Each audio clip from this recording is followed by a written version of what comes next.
Our last day in Bohol. Nandito kami sa may Baclayon Church at buti na lang talaga may extra akong damit kasi nga may pa-dress code. Bawal talaga yung mga pa-sexy. Super ang ganda ng pa-sunset at ngayon naman babalik na tayo sa Panglao kasi doon tayo nagstay. Super ang ganda talaga ng pa-view. Tingnan nyo, day. One day din kami nag-countryside tour, so na-carry lang talaga as long as early kayo magi-start. So from Chocolate Hills hanggang yung last stop namin is dyan sa may Baclayon Church. At hindi naman masyadong traffic kasi nga very countryside talaga as in province life. Super ang ganda talagang mag-road trip at marami din talaga nag-rent dito ng mga motor kaysa sasakyan. Kaso nga lang of course kung motor day talagang lover talaga rain or shine.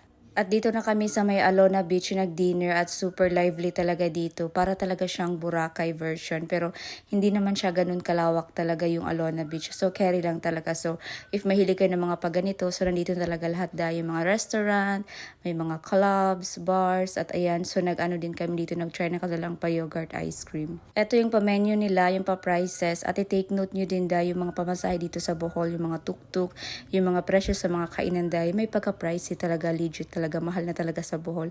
At ngayon naman dahil Sunday, so magsisimba muna kami bago kami mag-check out. At super convenient kasi nasa harapan lang tong simbahan sa Airbnb namin. At super funny talaga dahil kasi marami palang badyaw dito.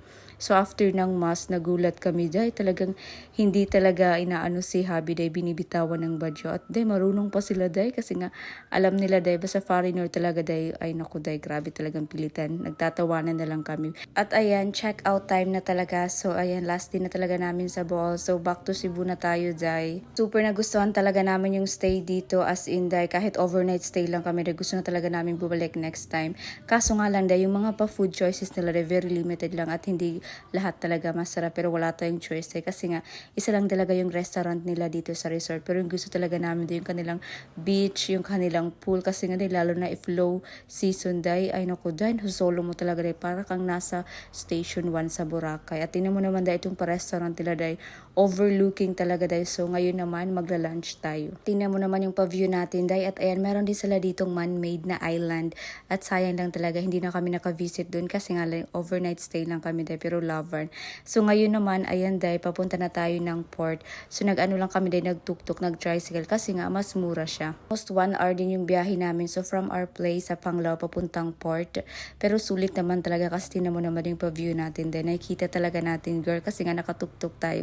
Unlike din sa mga van, ayan, mas mabilis talaga yung patakbo at hindi natin masyado na-appreciate yung place, charot. So ayan, day, nasa Tagbilaran na tayo, girl. At buti na lang talaga maganda yung panahon, so carry lang talaga. Para makatipid talaga ka din, magsakay kayo ng mga pa-tricycle sa labas ng paport. At yun lang yung paghanap natin. Sana nagustuhan nyo, wag kayo